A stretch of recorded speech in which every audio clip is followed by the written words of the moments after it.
A lot of times, people cheat in marriages because their partners cannot satisfy them well.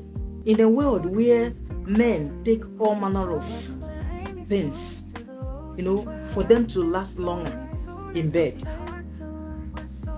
you should endeavor to make sure you are finding the right partner, a partner that can meet you blow for blow in bed. Don't go and marry someone that doesn't really enjoy that. And tomorrow, problems will ensue. You start cheating. If you know you have high libido, go for somebody with equal proportion of libido, and vice versa.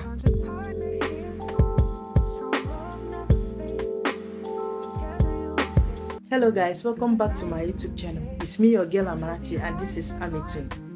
3 major causes of marriage infidelity. Number 1 is sexual incompatibility. I've said this before, and some people nearly bit off one of my ears. But you see, marriage is a long journey, and you and your partner are going to be young for a long time. That means that you are going to have sex for a long time in that marriage.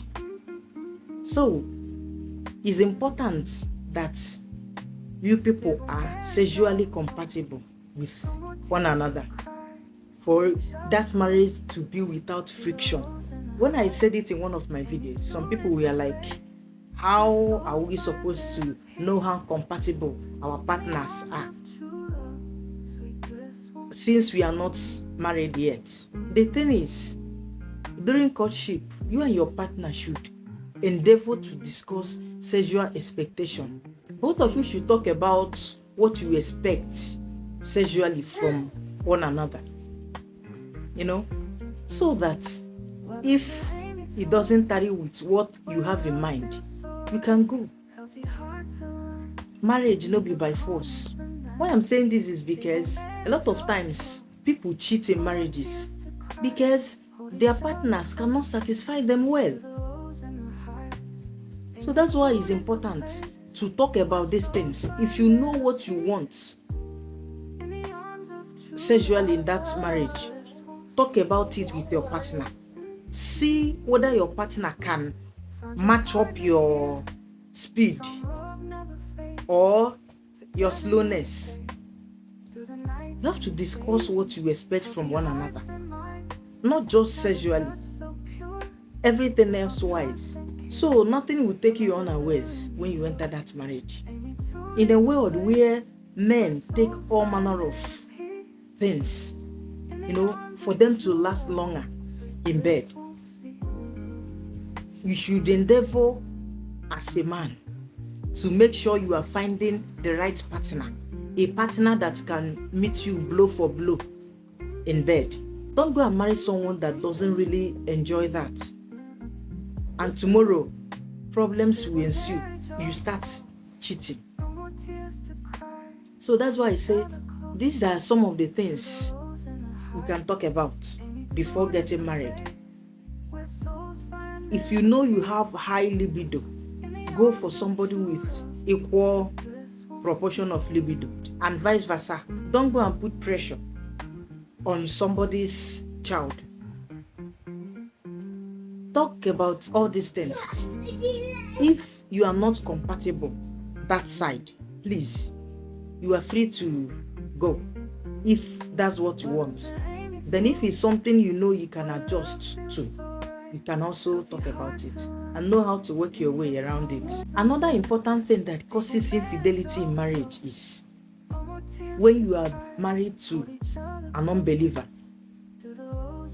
Whether you like it or not, it takes someone that fears God not to cheat on you. It takes a child of God not to hurt you. So when looking for a partner, don't just marry somebody that does this one, somebody that will six pack, somebody that is beautiful. You have to marry somebody that fears God as well, because that fear of God in your partner will prevent him or her from cheating. even when him or her is faced with that kind of temptation, because of the fear he or she has for God, the person will not, oblige.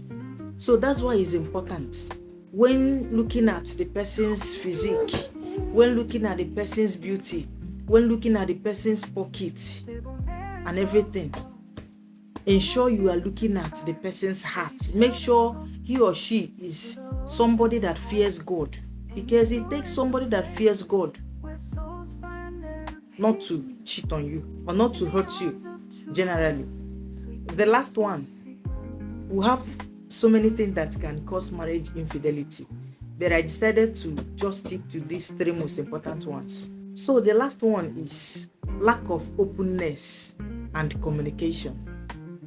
You see, I always say this: communication is the hallmark of every successful marriage. For any marriage to work, for any relationship to work, you must be open with one another. You have to be communicating with one another effectively. What is obtainable these days is people's partners going to cheat because they feel their partners are not really giving them the way they want it. This is where communication comes to play. This one actually relates to the first thing I said, sexual incompatibility. Because you people are open with one another, you people will sit down and talk about it.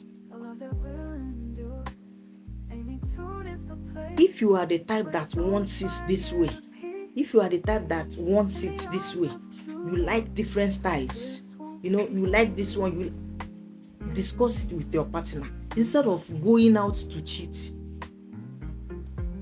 Sit your partner down. Tell your partner how you want to be treated in bed. A lot of times, my gender, women, they love crazy things in bed, but some of them are too scared to tell their husbands what they really want or how they really want it. They fear he may think they are too spoiled, they are too wild. The two of you have become one. That's what the Bible says. So you should communicate effectively with your partner. If you are a woman and you like herding, a lot of women like it. Let your husband know. If he's not really doing it well, tell him the best way to please you. Both of you are partners. So don't just be with your husband because you want to please him. You just do and get up. You have to consider yourself too. If there's a way he's doing it, he's not doing it well, let him know. Tell him the best way to do it. We learn every day. You shouldn't be shy about it. You shouldn't be shy about what makes you happy or what will make you happy. He, the man, is enjoying it, so you have equal right too. So, even as a man, if there is a way, a better way you want to be enjoying this, let your partner know. You people should talk about it. That's why I said this one is the most important, because everything can be fixed. There's this adage that says with negotiation that even devil can go to heaven. People will sit down and talk about it, and try to adjust to accommodate one another in the bedroom. It's not just about character. Everything is inclusive, including this. You should talk about it. Figure out different ways of making one another happy. You are married. This one is not the case of you stealing it. You've carried the total package. So it's for the both of you to sit down and figure out the best way or the best ways to enjoy each other's company. Lastly, before I conclude, it's important I mention to you that the decision not to cheat on your partner is entirely yours.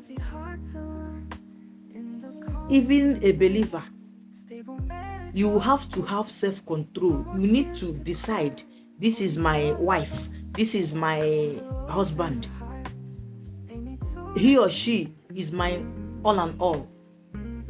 I'm going to stick with my husband, I'm going to stick with my wife.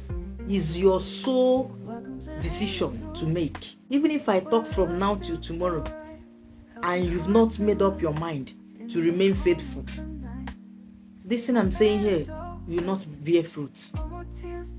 So instead of going out to get it how you want it, discuss it with your partner, and try to research and find new ways of bringing, life into that your bedroom. I have a video to that effect. The title is Spice Up Your Sex Life. They actually too, they will serve as a guide to your figuring out the best ways to please your partner while enjoying yourself too. I wish you the best of luck. We've come to the end of this video. Give it a thumbs up and share it so it will get to others. Information is power. If you have any questions, reactions, contributions, I want to hear all of them in the comment section. And if you've gotten this far and you've not subscribed, kindly hit on that subscribe button. Turn on the notification bell beside it and stay glued if you want to keep seeing more videos on love, sex, relationship, and marriage. Thanks for watching, guys. See you in my next video. Bye.